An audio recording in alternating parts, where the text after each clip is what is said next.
is up, App Nation? It is Steve P. Young, founder of appmasters.com. I've got my Niners gear on because I'm super excited for the Niners. Hi, are you on the stream right now? Okay, thank you for taking that. You screwed me up, guy. All right, let's start this over. Welcome to our weekly Friday YouTube streams at 9 a.m. Pacific, where we bring on a guest and we also take a look at your apps. And we've got some great case studies from people. So if you've been able to accomplish some things or grow your apps because of the channel, please reach out to me and we'd love to have you on a future live stream. Nothing hypes me up more than doing that. And today we're going to talk all about a very important, a commonly overlooked thing, product market fit. I think the biggest fail or mistake that most developers make is they think more features equals more users. But are you building the right features that your customers want? And are you asking the right questions to get what you need from customers? Because not all questions will lead to the right answers. Joining me is an indie app developer, it's a very successful one, who then built out a tool that allows you to do in-app surveys and used it within his own apps, saw that he was seeing the benefits and increase in conversions and downloads, and decided to build this where everybody can now have access to it. So with joining today is Feng. He is an indie app developer, and we're going to stay away from the type of apps he does, but he also is the founder of OneFlow. Go check it out, oneflow.app, and I'll bring that up as well. There we are. Kai, welcome to the show, man. You're on mute still. Okay, there. Try again. Kai, are you there? All right. Hi, can you hear me? There you are. First you screw up on your intro, my intro, and then now you screw up yours. How you doing, man? Technical difficulties. Yeah. So here's OneFlow, and welcome to the show, man. Before we get started, I do want to say hi to a few people, because I noticed that if we say hi to a few people, everybody starts saying hello in the comments. So I love it. All right, what's up, sure. Joe? We got Pirate Girl. 1, 2, 3. Hello, Andres. How's it going? Adrian, Noah. His name is Noah as well. Yash is here. Andres is ready. He said, let's go. And then AMF, Miguel, App Masters Friday. I like it. AMF. And then we got Solanto Apps as well. All right, Kai. So let's kick it off, man. I mean, I love this. We put together this presentation. You've used OneFlow. So you want to tell us a little bit about OneFlow? A little bit that I feel like sure. I did a pretty good job. So OneFlow is a tool that I'm working on. And what it does, it basically allows you to trigger in-app service dynamically anywhere in your app. And so basically, this is actually a growth tool used by a lot of the tech giants today. You see like Facebook doing it, Instagram doing it. You also see Google. They have their own internal tool for this. So if you can see on the website, on the lower right-hand side corner, you can see there's a small pop-up. What the pop-up does is like it's actually not hard-coded into your app. It's dynamic. So it can be triggered with any action that you take in the app. So what it allows you to do is get qualitative data from your users at scale. So you don't have to worry about it. You don't have to do app updates. The SDK takes care of everything, and you just see the insights. That's awesome. And it looks like you can use it on the web too, huh? So I can use it on my appmasters.com if I don't want to use it on the app. Yeah, of course. Yep. Okay. Yeah, I think there might be a little bit of lag, but we'll make up for it. Okay, so let's get into this presentation. Thank you for putting this together. Let me see if I can go full screen. Whoops, wrong button. All right, slideshow. There you go, man. I'll let you lead and tell me when to go, and then I'll go too. Okay, sure. Yeah, so as I said before, so basically this is actually a secret practice used by a lot of tech giants secretly, and they've all built their own internal tool for this. So I'm starting to see that this is a trend in the tech world, that people, people are seeing user behaviors, but they don't really understand it. So like the product teams, even like, the best product teams in the world, they struggle with qualitative feedback. And because like, especially in the B2C world, we all do mobile apps, right? So your users come from everywhere in the world, from every single corner you can imagine, but they don't necessarily want to directly interact with you, and you may not even have their email address. So how can you ask them questions? How can you talk to your users? Well, this is the modern answer, which is doing this at scale with technology. So you can also see like Cam Scanner does this as well. So if you open their app, you'd be greeted with an in-app survey. Just look for it. So yeah, let's go to the I can next pull it up slide. while we go through this presentation too.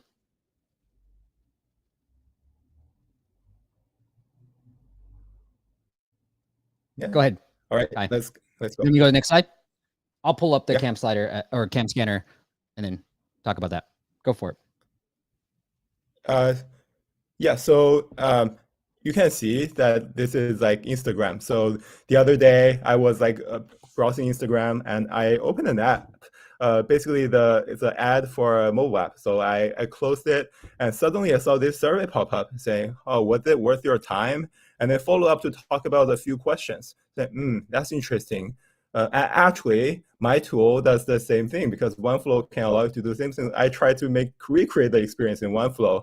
So on the left is Instagram, and on the right is the Instagram demo triggered using OneFlow. So basically what we do is we allow you to also do this in your own app, and you can do that without like coding, and you can just do that from your browser. So that's just an example how you can arm yourself as like an indie developer or as a small business with the smart data tools and best practices used by tech giants. Oh, I like what you did here. Let's This go is to the the next slide. Instagram one. This is the OneFlow. So it looks pretty much similar. Love it. Okay. Yeah, so this is the other day, it was like a couple of months ago, I did a Google search, a random one. And then I saw this pop-up by Google saying, that's interesting. So apparently Google has their internal tool for this too. But today we'll focus on the mobile app part. That's funny. Let's go. So yeah, so I would like to share some stories for how we are using this in my own apps. So as Steve introduced before, for the past 3 to 4 years, I've been running a mobile app studio company that self-funded and grew to around 7-figure in annual revenue. And so we did a lot of the testing initially with our own apps. So story number 1, why don't you pay us dollars? Right? So this is like for subscription apps. Like basically we have a paywall and we look at our data and say, there are a lot of more people who could pay us. Are we doing the pricing wrong, or is it because the app was not useful? Right, let's find out. Let's go to the next slide.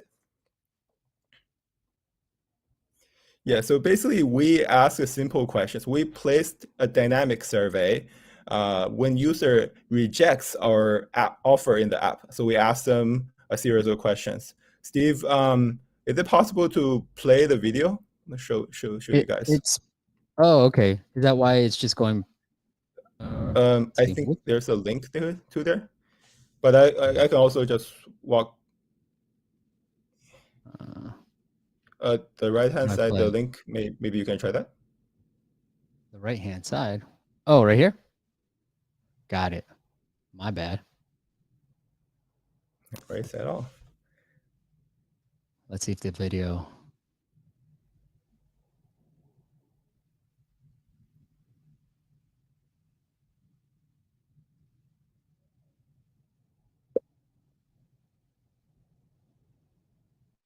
Yeah, so basically asking users, is this useful to you or is this too expensive?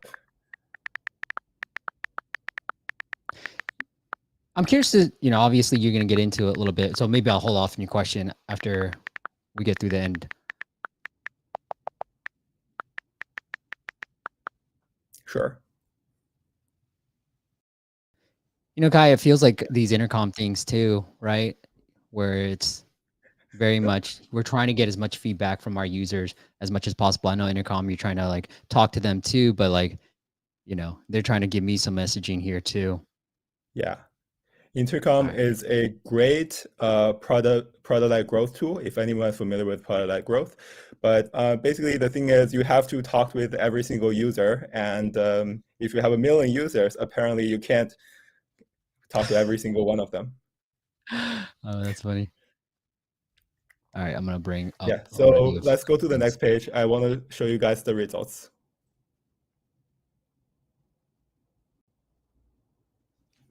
Yeah, so this is the result in the OneFlow dashboard that I'm able to see the data people put in real time. So this took several hours to get this data. So first question we asked, what's the main reason you haven't subscribed to the premium plan? And basically most of the people say it's too expensive. Only a quarter said it's not useful to me, right? That's interesting. So the follow-up question we asked was, what pricing will you pay for?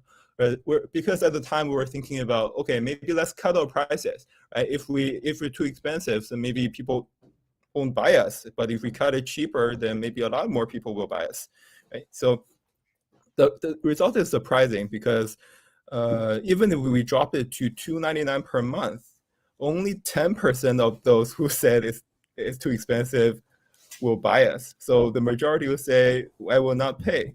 So what this taught me was that it's not really a pricing problem. Is that some of the target audience are just they're just never gonna convert. So we shouldn't even focus our energy on these people. And instead we should focus on how can we get people who would pay us to actually convert. So this actually saved us a ton of money by not letting us change our pricing. We would have lots of revenue if we just fly in there blind.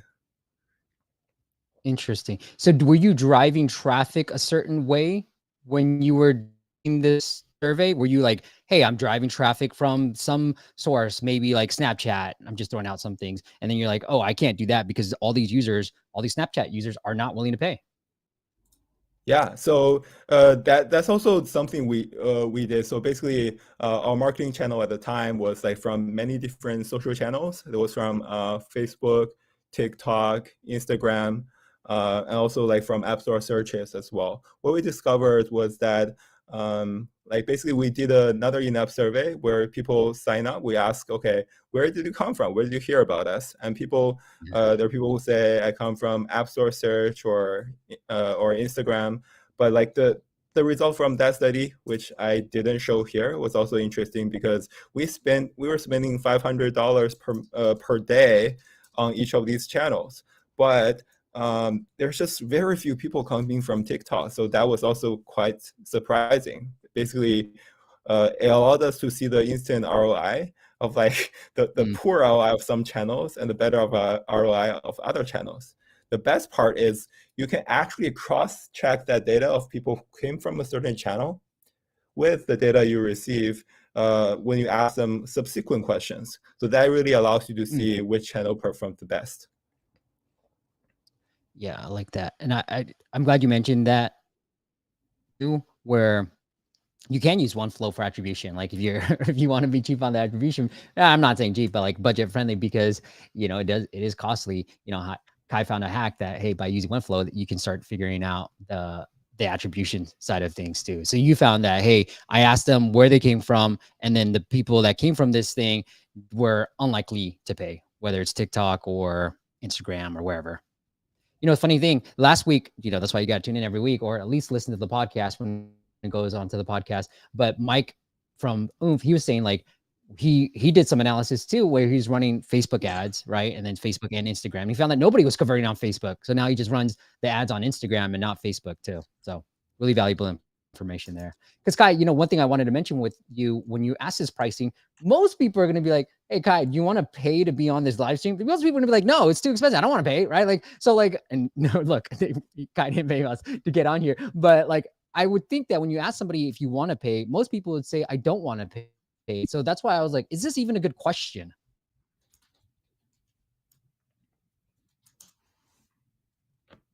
Are you still there? Yeah, so I think there are like a lot of different ways you can get your insights. Yeah, so the key is you don't really want to ask people directly what their solution is. Like for example, in this type of questions, what you really want to do is use that leading question into like to understand why, right? You want to understand who they are and how they're making their decisions. So maybe like I think this is the initial try that we did. If I were to do this again, I probably wouldn't go directly into the pricing. I would ask them like, how would you make your decision?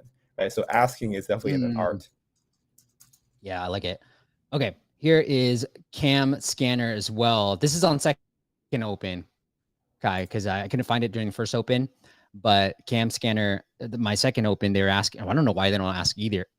But you can probably start to see if I pick work. Let's go through this. Right, features for you. They're telling me the different features. I'm gonna try to tap on this. Oh, then they allow me to go into it. Okay, and I could do a demo, but they have this. Let's see, it goes back. Oh, that's it. That's all they were showing me. I don't know if they asked more things that you wanted to Yeah, highlight, it's but that dynamic. was The the main tool thing. is like, it's pretty tricky. Like you might not find it Yeah, on every try, but sometimes, when you did it for the third time and then after you close, it just shows up. It's all programmatic, so that's why you can't always trigger it. yeah. Okay, let's go back into the presentation. Yeah, so I the love this second story question. I What do you want to love share about with you us? guys. Yeah, Yeah, exactly. What you love about us. So this actually, we just wanted to see, what people are using us for and why they might love us, to give more people reason to try us. So we did this with another app. Let's go to the next slide. Yeah, so basically, this is like the two questions we ask. Welcome, what are you using this viewing app for today? And we gave 3 options that we think most people should fall into this bucket. But like, it was so surprising because um, like a lot of people chose other category, which is like interesting why, right? But then the yeah, follow-up question really give us the answer, right? What's one thing you love about us? And people just started talking all kinds of stuff they do with our app, and at the same time telling us like why they think this is best app in the world, right? We need that. We want people to know, but it's even better in people's own language. And so I took a look at the results, were like hundreds and hundreds of responses of really good, just really good real people describing their everyday life using our app, how we add value to their life. And you can see in the next page. Yeah, so this look at was like that. the best part. Like, look at that. So what's one thing you love about this app? It's like, I can't describe it in words, but it is amazing. I could go to different places, going there. It works completely fine. It works against my school Wi-Fi, allows me to go to other countries. And there was like even one guy who told me like he was in a foreign country. He wanted to call his mom, but Oh, he couldn't due to like some restrictions and with his signal, and he succeeded with us, and he was literally putting a very heartfelt response to that. And I was touched when I look at it. So imagine you could use testimonial, any user testimonials that you can put on your website or in your app to get more people to convert. Like the best way, yeah, there's no better way than letting like the user do the selling for you, and like letting other people tell like users who are just like them like why it's a good choice for you. yeah. So this is really a pleasant surprise, and we've learned a lot from this as well. Hey, I want to do something. I want to feel good too. Kai, I saw you reading this and I could see the energy pick up while you're reading this. Why do you guys in the comments love, and I love with the acronym that Rassi came up with. He says, hey, it's actually FAM because it's like family. Fridays with App Masters. So why do you guys like tuning in to App Masters, the YouTube channel? Tweet at me, leave a comment at Steve P. Young. I love to feel good. Because what I would do if I saw this guy, I'd be like, hey, I show my wife. I'm always trying to impress my wife, right? I go to her, I'm like, look at all these comments, man. People love us. So, hey, help me impress my wife and tweet at me or just leave a comment why you guys love App Masters. All right. That's selfish.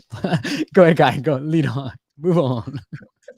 I love App Masters too. I think so many great content. That's how Steve and I just came to talk. But yeah, let's continue. Next slide, please. I got weirded out just talking Yeah, about myself too much. I was like the making myself feel funny. yeah, no. The next story is what motivates you to sign up? In my opinion, this is a great question to ask, and I Yes. recommend like no matter what tool you use, definitely, or if you're talking to your users, definitely ask this question, because it tells you why people are coming to you, what problem they're looking to get solved. And so that should inform not only your product decisions on what you build, how you solve people's problem, but also your marketing decision in terms of like, where do you find your target audience? Who are your target audience? Like, what problem do they face? How should you communicate that with them? So in our study, in this example, we asked this question. Let's go and see the next slide.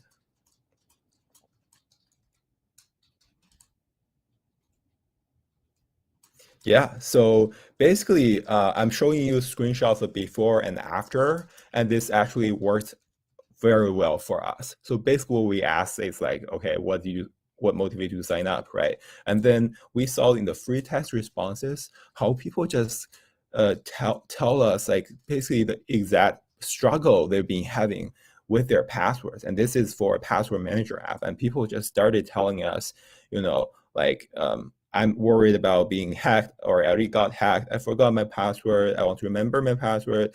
And after reading hundreds and hundreds of these, you start to pattern match. It's just an area like in your head, a light bulb just turns on. It's literally like that feeling, right? You started to see patterns of like, these are the top 3 reasons why people come to us instead of like the competitors who are already established, right? And then you also see the exact language you used to describe. We used to say your password superpower, for example, on the upper end, it's like our old screenshots. And so like strings your account security. These are things that other people are saying too, and feel like, okay, maybe we can just copy what they're saying because they must make sense. But no, right. Actually, we've discovered very surprisingly, many users describe their problem in the same exact word. I want to remember my passwords, remembering passwords. We are starting to see the pattern.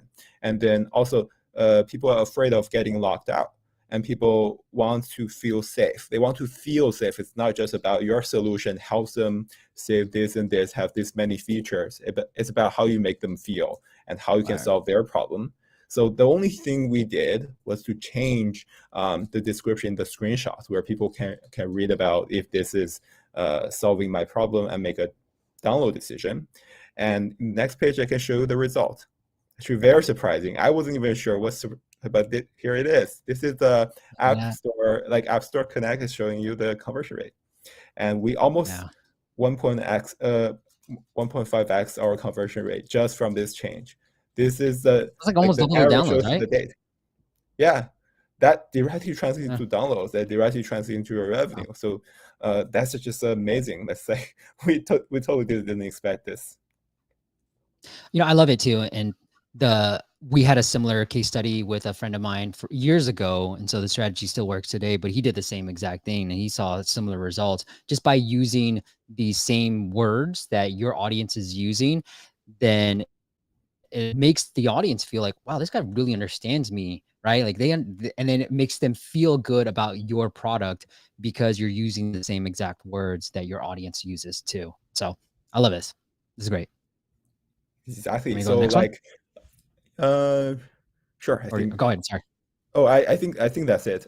So like, I want to share a story. So basically, we also have poured tens of thousands of dollars into basically marketing for like social media marketing. So what we did was like using like a tactic that works for many like top grossing apps, is that they are starting to use, and you might have seen this yourself, right? So you see a social video basically of like a person who's supposed to be a user of your app talking about why they love your app in their own language.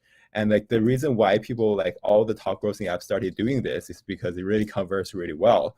Like today's audience, 2022, like people can tell if you're just like a marketing person just telling your version of the story, but they don't really care. Your brain gets instantly turned off by that. But like what really resonates with people is seeing other users who look like you, think like you, and talk like you, talk about why this product solves your specific problem. And that is like what really drives the conversion. And a lot of people are using these tactics in like their marketing, in like social channels. But the first thing you should do is look into your screenshots and look into if you are actually speaking to your audience, because that is the number one thing that everyone will see before they download your app. So I would highly, highly recommend you do that. No matter how you get the information, you talk to your users, you chase them down with emails. Of course, it's easier if you have a tool like OneFlow that can help you with this. But the most important thing is understanding your users and what they want.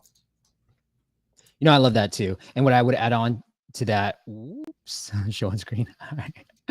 What I would add on to that, Kai, is when we try to do these screenshots designs, we know the importance of it. We look at App Store reviews, and I try to figure out like what are the common themes. And if you don't have App Store reviews, I actually look at your competitors and I look at their least favorable. What are the most critical things? Because then if you're trying to compare to competitors, I'm going to say, well, we don't do that, or we do this better, right? And so that's my way. But with OneFlow, you can actually get more. Because as all app developers know, it's really hard to get a stinking App Store review. And so when you have a OneFlow thing pop up, people are already in the app, they're already engaged within the app, and you're probably going to get better responses than you might just waiting for those App Store reviews to come in. And so if we were working with clients and they had this type of data, we would love that data, but they don't, because most people don't. I have to rely on App Store reviews for that data. Yeah. Oh, lastly, Steve, I brought a gift to YouTube. Want to show the last slide? Oh, okay. Yes, sir. Let's do that. All right, let's go. Let's go next.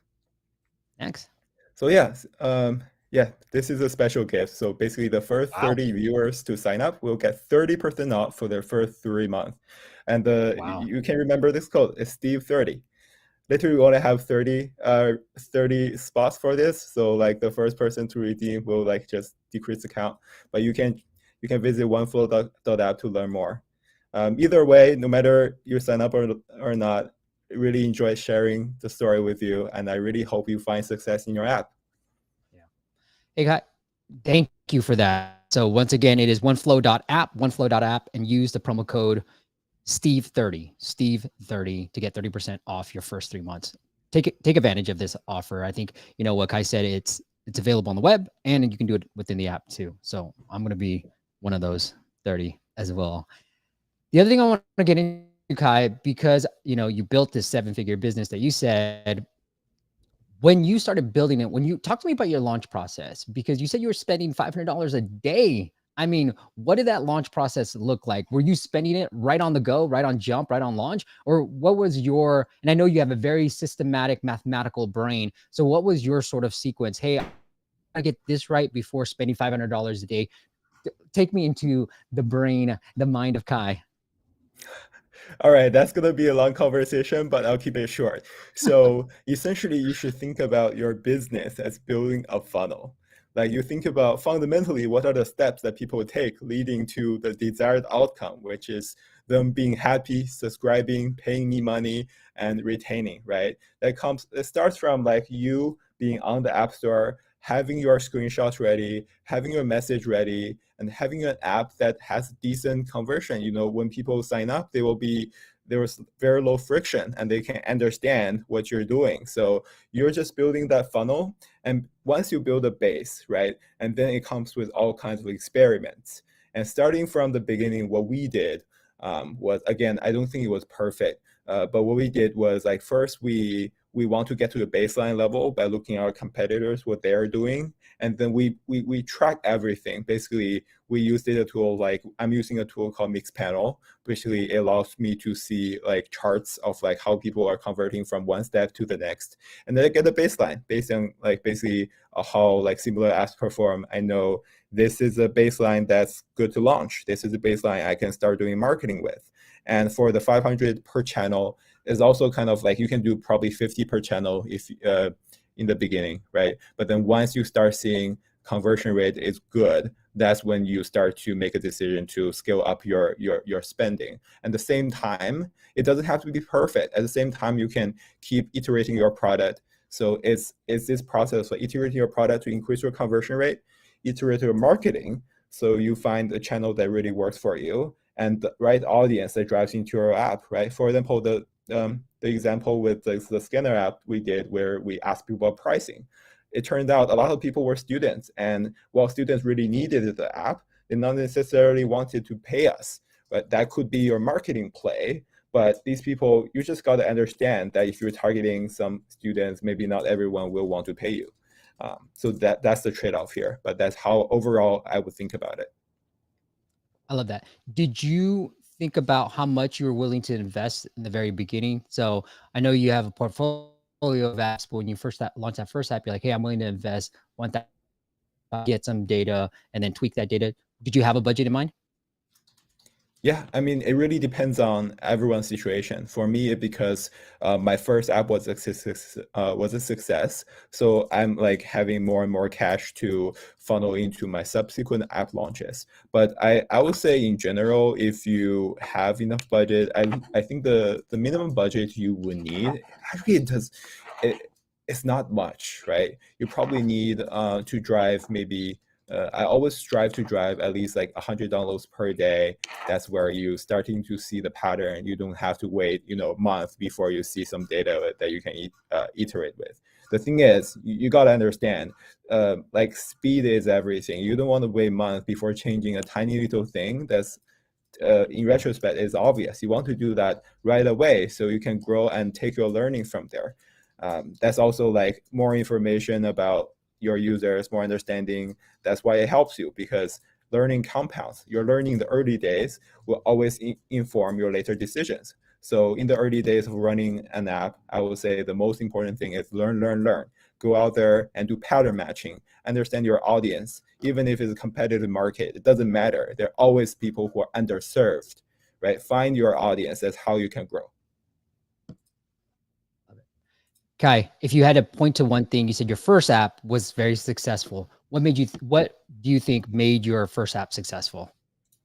Yeah, so I would think that is like basically my business model. I think I found a opening in the market. So basically my first app was kind of in a productivity category and that's kind of competitive. But what I noticed was like there were so many competitors, large and small, and they're all doing the same thing, and they're all trying to sell people the same subscriptions to the same service, using the same language. Think about it, like why would people want to use another new app versus an app that's already established, right? So I figured two things. One is a lot of people want the free usage because they don't trust that the app is like really has a high quality service yet, right? So people want the free usage, but people also want to look at your app store ratings and reviews, and they prefer to trust an app with like good reviews from 50K, 100K reviews already, right? Rather than an app with like 5 reviews. So how do you quickly get to there? And that's what we did. We did a series of hacks, and actually with in-app pop-ups, similar to later what we did for OneFlow, right? We were able to direct a lot of people who were happy about the app. As soon as they were happy, direct them to leave happy reviews. And that's like a review trick that basically helped us with like ASO, with being ranked higher and higher on the App Store. And we just climbed the ladder. Like it's hard work, several months of hard work. But the other thing is also a lot of free usage. So more and more people can leave reviews and tell their friends about it. And that's how we got to a stable subscriber base and getting more and more people just spread the word through word of mouth. That's how we did it. Were you still spending money on marketing, especially during the first launch? Because as we launch new apps these days, it's hard to just rely complete on ASO. So were you driving any marketing channels during that first launch? Yeah. So like today we're still spending, of course, and we are mainly spending across channels. So like over time I found that for specifically productivity apps and business apps, what we found is the social channels were they didn't really work that well for us, but really is like it comes down the channels with strong purchase intent. So basically, think about it. There are people with demand. They have this urgent, important problem they want to solve right now. What they do, they go search for your app, right? They go search on Google. They go search in the Apple App Store or like Google Play Store. That's how they find your app. These are the people who have urgent, important problem. They're willing to just download your app, start a free trial, and solve their problem, right? There are also people like scrolling in their Instagram. They saw this ad. Oh, what is this? Let me take a look. They click it. Maybe they'll just close it, right? So that's the difference. For us, we found great success in finding people, who already have the problem, who are looking for a solution. That's like basically the first channels that we always rely on. So we spend more and more money on, like, for example, Apple search ads. That's just a big channel for us. Yeah, I love it. Thank you for sharing that, man. As you probably already know, Joe agrees. Joe says Kai is a wealth of knowledge, really informative. So I got some questions from the audience for you, and I want to thank you guys for the audience. Thank you you find words. I am going to be now telling my wife about all these things. So I really, really, really, really do appreciate it. And I think the thing that Adrian said really hits home with me. App Masters makes it feel exciting to be in the app business. It makes us feel like we're not alone. And that's, like for me, when I first started this whole journey back in 2013, it was just that, trying to learn with you guys. And I still deploy this strategy to today. So thank you for all the kind words. All right, Yusuf asks, Kai, what's a good conversion rate to aim for? And I'm going to assume Yeah. conversion rate when he's saying is like subscription trial conversion from download. That's what I'm going to assume. Yeah. So I would say, in my experience, just like rough ballpark is different from for every app. So I have to preface this by saying, if you are, if your traffic comes from just organically, anyone who, if you just launch your app, is all organic, you might have low conversion rate because you're just not attracting enough of your target audience. So people might discover your app spontaneously. But once you have a steady stream of users, at least like maybe like 10, 20, 30 users who are like relevant, right? What you want to aim for, the baseline I would think for is like 5%. With enough effort, you can get it to 10 or 12%, right? And then sometimes like it also depends on country mix. So if most of your users come from the US or UK or like a tier 1 country, obviously that number is supposed to be higher because people just have more credit card access. If you're just like targeting, some countries like developing countries, then maybe that number will be lower. But good rule of thumb is launch when you have 5%, get it to 10% or above with your efforts, right? With your user understanding, try and learn. If it's like 2%, that's too low. There's probably something you can improve on, either the design or the value proposition or your target audience. I love it. Yeah, another client said the same thing, that when he's got a portfolio of apps too, and he said, "Look, if I can hit 5 to 10% conversion rate, that's when the ASO kicks in. That's when a lot of things kicks in for them." So that's the. I'm glad you backed out with the same type of knowledge. All right, Yusuf has a question. Best things to track in Mixpanel when you launch your app. Yeah. Short answer is track everything. Right. So for us, track everything. Literally, we track hundreds of things, like everything you can think of. Right. So the trick is like it doesn't like I think Mixpanel charges you by monthly tracked users, so they don't charge you by events, right? So like in the long run, for OneFlow, our vision is we allow you to do everything in OneFlow, so you don't have to use an expensive tool such as Mixpanel. But the things you track would be like things you care about, every action that user take, because you want to do pattern match. You want to understand what people are doing. But the most important thing, for example, opening your welcome screen, you track that. Oh, see welcome screen, right? And then click the next button, and then see paywall, right? You want to track that when people see paywall. When people click on the start trial button, you want to log the button click. You want to see, because that's like the initiation action. People might click it and then cancel, right? And then you can see out of the people who click that button, how many actually convert, how many close that.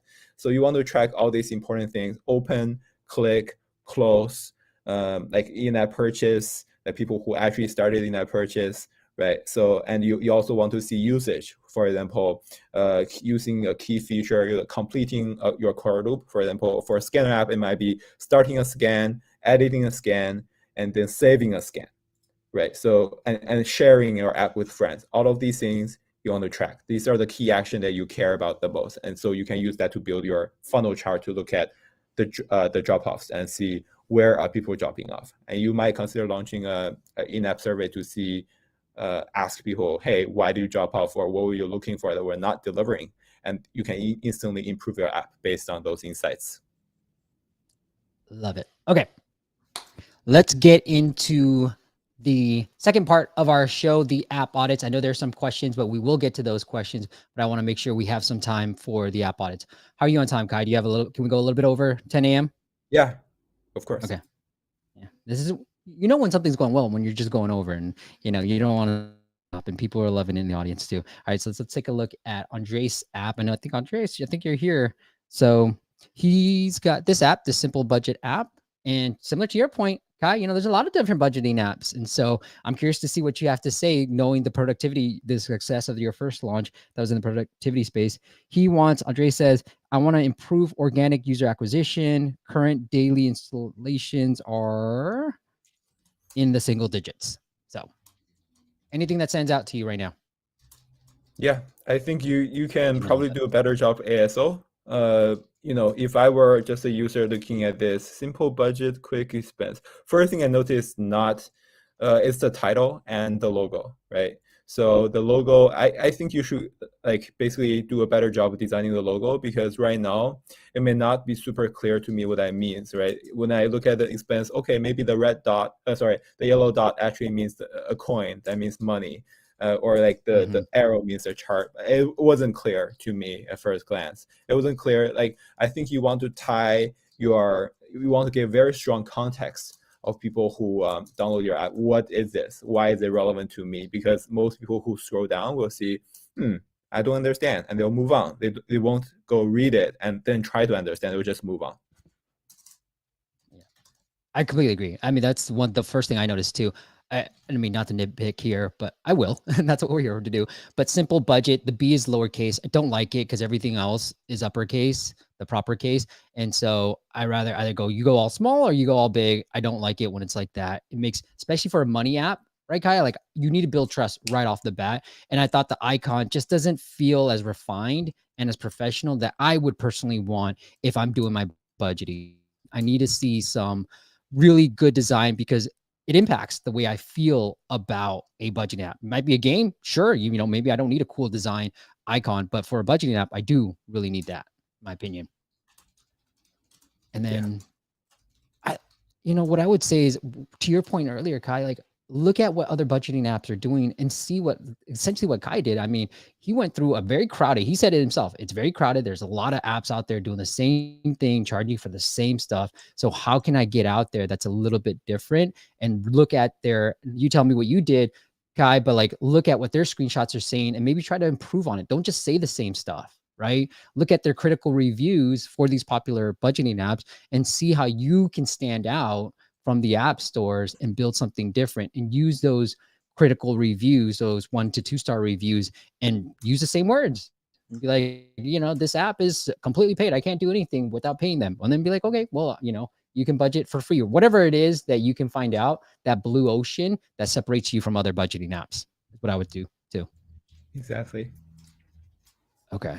Yeah, and I think if I were running marketing channels, I'd always start with Apple search ads, right, Kai? Like, I mean, unless you feel completely different, especially for an app like this, budgeting, people are searching for this type of keyword. Of course, okay. Yeah, always start with like search. All right, let's get into the app. Oh, that's the first screen. Andres. Go ahead, Guy. You start off with. So right now, just for the people who just listen to the podcast, which you guys can get all the time if you want to go to appmasters.com/podcast. But anyways, what I'm seeing right now on first open is a review prompt, the default iOS review prompt. Yeah. No welcome flow, no nothing. That's the first thing I see. Yeah. So like 2 things I want to share. Number 1, yes. I actually like that you're trying to pop a review as soon as possible. Believe it or not, in our app we've tried, if you do this, like a lot of people will just give you 5-star or 4-star. So that's a secret. That's my secret. But what you also want to do is show a welcome screen. You want to start by telling people about your value, what you're creating for them. Explain how it works. Otherwise, it's just a random app, right? You want to get people excited. You want to set expectation of like, these are like the 3 steps you should take, right? It might be counterintuitive as you are trying to get people into the app as soon as possible. But if you set the stage, this is how you get value. You do A, B, and C, and then boom, you got whatever you want. And then more people will actually complete that action. So you always want to start with that. Yeah, I agree. And I did the same thing, Kai. It does lead to a lot of 4 and 5-star reviews, but I got a couple of 1-star reviews and written reviews of people saying, I can't use this app without reviewing it. And so I do it on second open now, But I like the aggression. I think it's good to be aggressive. I just do it on second open. I don't have data to say like it impact. I did get a ton of reviews though on first open. So I do like the aggression, but I didn't want that 1-star review anymore. So I took it out and put it on second open. Okay. I'm going to hit, oh, wait, hold on. Andres, I'll submit it for you. Yeah. To Kai's point, you want to do that because the next thing I want to see, and probably the reason why you might not be converting is I want to see where is there, so is this completely, looks like it's completely paid. I mean, free app. I can't find the pricing page. Yeah, so it looks like it's completely free. I mean, I would lean into that then. There's no pricing page. It's completely free right now, which I don't like, Kai. Like I want, you mean the only thing that you want to build a business, right? To Kai's earlier point, it's a business, funnels, all this stuff. And with budgeting, if you are providing a good product, you should be making money because we need more of this app. Just like us, like it took me a while, like I have to make money. Otherwise, I can't just keep creating free content. Otherwise, I'm a charity, right? So here, I would try to figure out a way to make money, Andreas. Yeah, just to And add he on is to here. that, So I here, think once you start charging people, actually you will learn something different because maybe your initial users want to use it for free, but they'll just leave if you try to charge them any amount. So you're not actually solving an important enough problem for people, or you might not, right? You want to like you want to see if people are willing to pay for this. If no one is ever willing to pay for this, then maybe they'll just try it because they downloaded an error or they thought you were something else. So like you won't learn fast enough if you don't start by charging people. yeah. And I think the people who give you the best feedback are your paying customers. And that's when you'll get the best feedback from anybody, really. Okay, cool. And then Andre says he heard the same about the first rating. So, and he's not getting any bad reviews. So maybe it's worth it. Like maybe I should put it back on first open. Some for the first reviews, a couple of them, but it's a small percentage. And maybe I shouldn't be so scared. Tommy, I don't know if he's a friend, but he's like, congrats on the launch, Kai. So he's in there. Thanks. I know Let me Tommy. know. Yeah. Yeah, I figure. Andreas says the original app name was Quick Expense, but working on ASO. I did like it. It is now, but the capitalization of the title makes sense. All right, good. And then people have talked about how the screenshots are small in text. Yeah. Okay. And Andreas has feedback. I launched it for free, just looking to grow it and learn. But lately, I've been thinking about monetizing it, and I think you should, right? And you should show that pricing page because you're going to learn a lot more. And I think, Andreas, what I would push you to do this because we work with Rudy, who's been a part of the community for a long time, but he went from $1 a day to $17 days. And then he was getting 50 downloads a day. So he already got that organic juice running. But just by fixing the product, what I would hopefully eventually happen for you was Rudy went for that as a side hobby, just like you put in there. And then eventually now he's making enough revenue. With all the different hacks, he's been now went from $1 a day to $100 a day. And so now it's like, hey, can I live off of this? And very close when it just turned out to be a hobby. He wanted to teach himself how to code. And that's how he built this app, which could be the same thing for you. But I think as you keep iterating on this, you can get the same story full out is for you as well. Okay. Anything else you want to mention on that app, Kai? Yeah, I think one thing I would add is I'm not sure who this app is for because I'm a small business owner myself, right? When I look at this, I'm not sure if this is for me or if this is for like someone to learn about personal financing or if this is for some like e-commerce owner or some like shop owner, right? You got to make it clear who is this for. Otherwise, you won't speak to anyone. I love it. I love it. Whoops. Okay, let's get into Elsmar says, thank you for answering. At Master's Channel and Podcast offers almost, okay, I like that. Almost all the information you need to develop an app from idea to launch and marketing. Now I develop my own app with my hired designers and developers. I just want to say kudos to you, not reading it just for the, well, it makes me feel good, but also kudos. That's awesome, man, that you're able to hire. That's when you're building a business.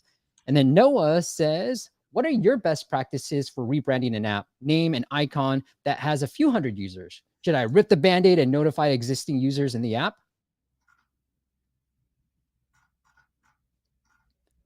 What do you think, Kai? Yeah, man. I think your first few hundred users, like to me, that feels like a low number, to be honest. I think you already have your answer, which is you want you want to do your rebrand because you think it will help you in the future and you are not happy with the current results. So just do it. And just if you communicate straightforward with your existing users, and like people will understand. Even if like some people might churn because it's no longer for them, that's your business decision to make. Again, like what matters to you is the thousands or tens of thousands of users every month you're going to drive in the future, right? So a few hundred users, while you appreciate them, but it's really your business to drive, and you as long as you are genuine and you respect your users, I don't see a reason why not. Completely agree. Just do it, Noah. Especially if it's just a name and icon. Like you're not changing your business model. This is like the easy stuff. And most of these users won't even notice that you branded at all. So they're not thinking about it as much as you are. All right. Petruska, I think I said that right. How you searching new ideas for app? I always see small organic traffic with small amounts of apps being, or big selections of apps with large brands. Okay, essentially, how are you doing research when you're thinking about new app ideas, Kai? Yeah. So like I use a site I recommend if you don't know, is Sensor Tower. So basically on Sensor Tower, you can put in the name of apps and then you can see how much revenue they made in the last 30 days, how much downloads they have in the last 30 days. And you really want to learn from that. So basically the key is look for apps that are like, are breaking out. So basically they are making, for example, at least like 50K per month. Or more, right? You want to find the categories with enough demand that you can actually go in there and do something different, right? If you're looking for an app from, searching for an idea from existing apps in the market, I would say go target a big market, like where there's a better chance for you to find a corner and then use that as a beachhead and expand, rather than looking for like a tiny thing that maybe only 500 people in the world will ever care about. It's just like never going to be a big enough business. So what I do is I look at, just I browse the app stores constantly and I find interesting apps that land on the top 200 apps in each category. For example, productivity, and I looked at why they're popular. It's just a new concept, right? And then try and think about it more and do my research. There's no easy answer to this, Petruska. I think it is, the way I like to think about this too is meditation versus breathing, right? Breath work. And so it's an example because we've seen a couple of different breathwork type of apps. But if I were starting an app today, would I want to do meditation with all the calms, the headspaces, all those people competition, or would I want to go into like breathwork? I personally, and you can look at the stats, there are apps that do breathwork that are making what Kai, and I love that Kai has a number, at least $50,000 a month. And so I would personally try to do a breathwork app because I feel like there's less competition for that. And there's enough market size for me to develop my own brand and make some. So that's how I like to think about it. And I think that's a great example because there's so many different meditation apps out there. What do you think about that, Kai? Yeah, I completely agree. I think it's a matter of like just core principles. Number one, there's enough of a market. Number two, I can actually have an advantage or win some part of the market. Yeah. All right, let's get into Dylan's app. Dylan's here. Hey, Steve, I'm the creator of Barpedia, the app you're auditing today. He's currently working. So he created Barpedia for students at Penn State. It has all the bars there and people can view all the specials and entertainment. Cool. Also report how long the line is or if there's a cover charge, and the app averages the results each day to show the students approximate for each bar. Cool. Very, very cool. And Dylan, I worked on this app as a hobby and would like to turn it into a business. Great. That sounds very useful, actually. All right. Yeah.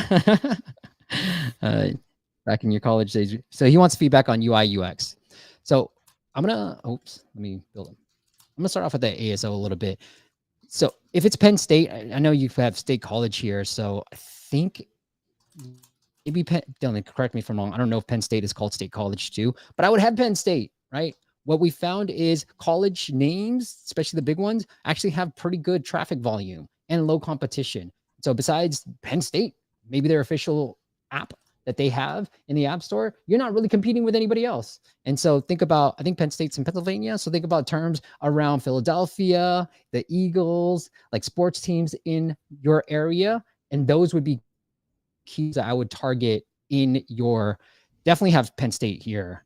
And then also like in your keyword field, think about all the geographies, the Eagles, the Flyers, all these sports teams, then they tend to have good traffic and low competition. So because you're so niche, I love it, but you can get really creative with the keywords too from an ASO standpoint.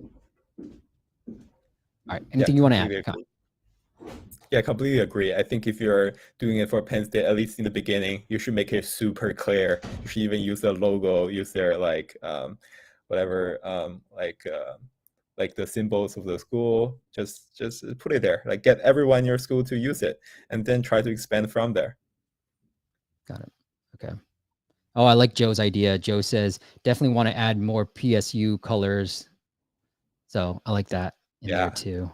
Yeah, that's a great idea, Joe. Cool. Yeah, very useful. I mean, it's for college students. So that's what college students like to do. Now let's get into the app. Okay, so this is the welcome flow that Andres, Kai was talking about too. So it says press and hold on a bar to be able to drag and drop to its desired spot. Oh, so I can do favorites. Okay.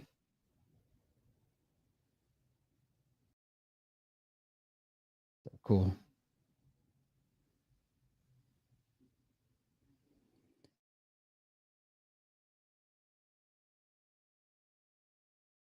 The UI UX could use a bit of work, Dylan. It seems pretty basic. I know you just started as a hobby, but yeah.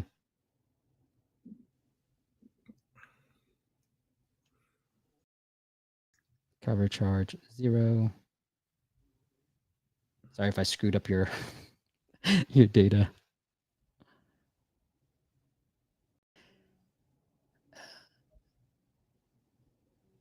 Any feedback, Kai? Yeah, I think like there's probably the style point, and then there's like the functional point. On the style point, I think there's some things you can easily do to improve it. Probably just a matter of like the style of like the views that you choose. Just look at maybe go to dribble.com and look at the app designs and take inspiration for like why are people doing the UIs a certain way. For example, all your cards. I like your cards, but they have this like not thick, this black border around it. It makes me feel like it's not very well designed. But what if you can use it, like you can put shadow, like just drop shadow as a UI effect, look it up. It's really easy, takes 5 minutes ever to learn how to do it. Drop shadows, increase like the space between each card, make it look like very modern, right? And then I see that you are putting in like a black belt, and you are putting the name of the bar, right? Just make it a gradient color, right? Starting from the bottom is 100% black and then fade out. And then that's a lot of like the biggest app are doing that. And that's just like, it takes like 5 minutes to do, but it makes your app instantly better. And then the next thing I want to say is your navigation bar is in a blue color that is kind of not a bright blue. It also doesn't really, nowhere else in your app is that color because your card is the focus.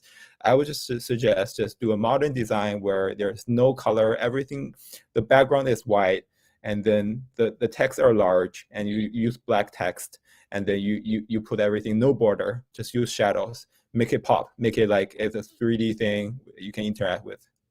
Yeah, I agree. And this answers somebody is looking, Romaine says, I'm looking for an app icon designer to refresh my app icon, make it look professional. Any recommendation where I would find a good designer for that specific need by any chance? Dribble. That's what I was going to say too. And so here, I'll pull this up. I was able to find, as Kai was talking, I was able to find something. I was like, I just look for bar app in Dribble. And here's what you can find. Look at this clean design. You can see the minute wait. So that would be interesting to see. But you can see like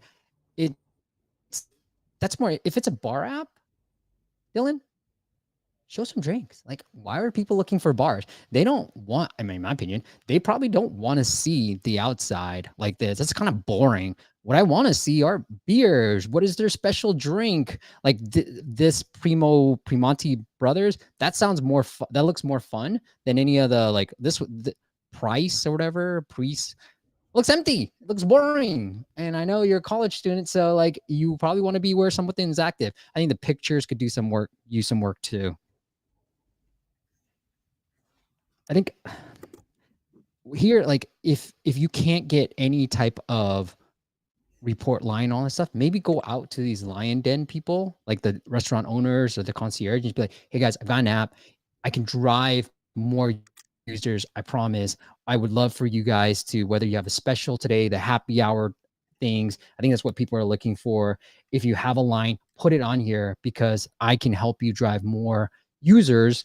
Oh, it looks like there is happy hour stuff. So it has that, but I can drive more users if you can help us, just give us the data. Because right now I'm coming to an empty app and it seems like there's no data. And so what's the real benefit other than me seeing the menu, the daily specials, awesome, and then a happy hour times.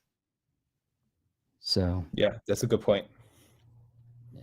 And also like this could use some work too. Like Kai said, keep it white, keep it clean. We like clean design. This is, you know, the spacing on the days are pretty bad. And then this stand, you can make it stand out without making it so like pow on your face. Okay. But good job on you, mate. I'm gonna give you applause because I haven't done any of this. There you go. Good job, Dylan. You're out there. You're doing stuff as a college student. All right, let's get into some of these questions, and then we got to run soon. But let's see if I can find any. Okay. Andre says, I gave my resignation notice at work today and will start a 20-hour week contract to pay living expenses and dedicate the rest of my time to apps. Congratulations, bro. Yes, sir.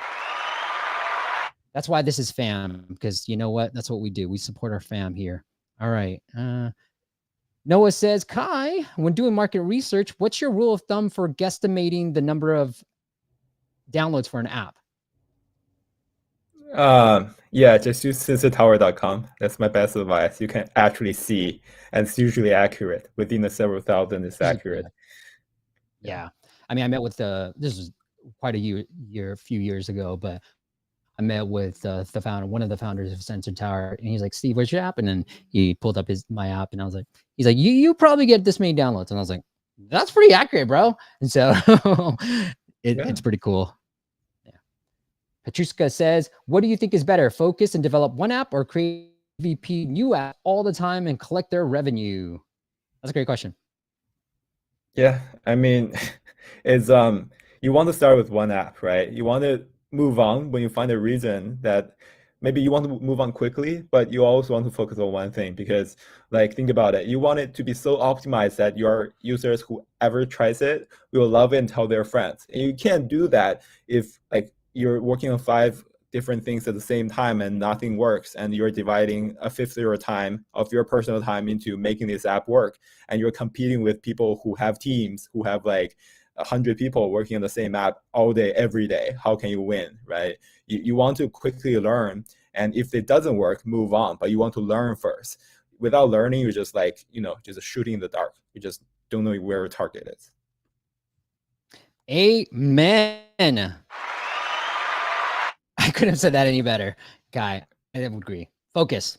And hey, Tommy's a friend of mine too, Kai. Look at this. Tommy says, love your content, Steve. Watched one of your videos on ASO a few years ago. First one I've ever watched, and I've grown our survey app to 1 million plus downloads, 200,000 reviews on the App Store. Congratulations, Tommy. Hey, let's have you on if you're interested. So reach out to me, brother. That's awesome. And then Fernando says, my app is in the kids category. I have 5 to 10 downloads per day, but not any subscribers. Any advice? So I'll slow down because I read that really fast. So Fernando, the app in the kids category, he has about 5 to 10 downloads a day, but no subscribers. Any advice for him? For me, I think should he grow his downloads or should he try to tend, fix the products? Yeah. I think you actually need more downloads, and you actually want to look at how you're converting these people, right? It's actually a matter of both, because I will first focus on getting more users, at least like 100 users, and they will give you feedback. At least you'll know if this is something that you've actually done the problem solving part, right? You actually know, like, at least like if you don't solve their problem, at least you want to promise that you are solving their problem, so they start a free trial with you to find out, right? So that's what the first thing you got to do, is figure out if you're actually solving their problem or what their problem is in the first place. And then like just talk to users at your scale. Like I think you just need more data. After you get the initial data, or like there's another way to get data is looking at similar apps and looking at what their users are saying, without going, if you can't really go out there and talk to like 100 people. That's what I would do. Kids apps are extremely hard, Fernando. And so think about Apple search ads, even just try it on basic. If you want to just start going with that, where you just give a budget amount and then put a cost per install. So I think you can do both things at once. Fix the top of the funnel, get more users by running some search ads. And that's pretty automated, right? If you just do it on basic. And then like Kai said, fix the product, you can then work on the product as well. For newer apps, do you recommend to focus on high traffic keywords early on, or go for mid-tier keywords to ensure a higher rank, then eventually graduate to high traffic terms? Noah asks. What do you think, Kai? I think, yeah, I think you want to find keywords that you can actually compete with. If you are, honestly, I would say the mid-tier keywords, especially keywords like that's most relevant to you, or like even keywords that's like, your name is similar to a established competitor keyword. Use that, be the second one on the list as they search. Like, you want to be on the top 5. You don't want to be in the top 50, because no one's going to scroll down past maybe the top 10, right? So like all of that won't even matter if there's 100 different apps like trying to be on the top. So we want to start low, and then with your review volume, one thing, your review, what people say, the keyword that they say in their reviews, that actually helps you rank. So start there, build your review base, and then move up the ladder as you go. Completely agree. All right. Alex, what is your suggestion for releasing a social media app? Is it okay to launch on one platform first, iOS or Android? For me, it feels like, yeah, man, it depends on your target audience. If like, let's say you are doing college students, right? And you figure you talk to like 20 of your friends, and they say, oh, and then 19 of them uses the iPhone because it's like elite college or something. Then of course it's iPhone, right? But if like most of your friends are on Android, like 3/4 of friends are on Android, right? As a social media, the critical mass is like matters the most. Like you want to give most people the chance to try it for free because it's social media, and like people are probably not going to pay anyways. So for that, just like optimize for the lowest barrier to get as many people as possible to your platform. That's how you decide. Yep, love it. Then, all right, last couple of questions, guys, and then we got to jump. We're eating up a lot of Kai's time. All right, happy to join the App Masters family. Welcome, Code with Fata. Question, how do you talk to many users to see your app idea is valuable? So how do you get people interested in your app idea? Well, do you at least know maybe 3 or 5 people in your life who you know that have this problem, right? If not, then who are you solving it for? Go out there, like figure out, okay, I will figure out where these people hang out. Maybe even the easiest way to do is online, because it's COVID and everybody's online, right? There's got to be Facebook groups where you can just like, see what people are discussing. Like see what people like in Reddit, like people are discussing the problem or like a similar problem they're facing. Just chat them up, add your 2 cents, and then say, can I talk to you, right? And then if you try to do it, it costs you nothing. You can just sit at home and try to do it. At least you'll find a couple people who are willing to talk to you, and then you can learn from there. Yeah, Fata, people have built apps with Reddit communities. A friend of mine, he was on a previous YouTube live stream, but he built a community, an app. Now he's generating, good revenues on the side, but from Reddit. So it helps you quit smoking weed. And there's a Reddit forum. He's like, hey guys, I'm thinking about building this app, And he's like, if you're interested in the beta, leave an email. And I was like, what? You just asked them to leave their email addresses in the comments? He's like, yeah. And I was like, holy cow, people actually did that. So you can get through a lot of, find a community, or look at Sensor Tire. Are there similar apps out there? Are they generating at least $50,000 a month? Is there room? Then you don't have to talk to anybody. If you don't want to talk to anybody, you can do the research there. We'll end it with this for Noah. For the Spanish-Mexico index hack, are Spanish and English keywords weighed evenly, or is English more relevant to the US? What are your thoughts, Kai? I honestly don't know. I know this trick. I use it in my apps. I think there's no way you can control it, but I would always equal space, right? There's no harm in putting the most important keywords in your US category and then leave the rest, the overflows to Spanish. There's just no harm doing that. That's what I usually do too. We don't have data to support, one or the other. What I have found, and this was a couple of years ago, is when I repeated something that I had in the US subtitle, in the Spanish Mexico title, I did see an increase in keyword rankings. And so that's where I would try to do if on that front, Noah. Okay, last one. Yusuf, you're ending this. Should you use keywords that are misspelled for your app, like Twitter instead of Twitter? If it's your own brand name, I don't think it matters. You shouldn't. But what I would say is we did find a keyword for our clients. It was a misspelling of keyboard. He had a keyboard app, and I think it might have been Spanish, but I'm not sure. But I found it, and I was like, well, there's actually decent traffic for this, low competition. So I did use that keyword in the Spanish Mexico title, and we were able to rank #1 for that particular keyword. So if it's your own brand, I would not use it, because Apple's smart enough to say, if you misspell Twitter, they're going to show you Twitter. But if it is a generic app or generic word that has keyword volume and is misspelled, then I would probably use that, because WhatsApp is misspelled a lot. And there's a lot of traffic for WhatsApp misspellings, but there's very high difficulty, and I'll bet you never would rank for WhatsApp. All right. Anything you want to add on that, Kai? Yeah, I completely agree. Okay. Cool. All right, guys. So the website, go check it out. It is oneflow.app, #1flow.app. And if you use the promo code Steve30, you're going to get 30% off your first 3 months. So once again, the #1 flow.app, oneflow.app. Kai, if the audience wants to connect with you and say thank you for coming on, do you want to send them anywhere else? Yeah, sure. Just send me an email at kai@oneflow.app. You really can't misspell that, right? KAI.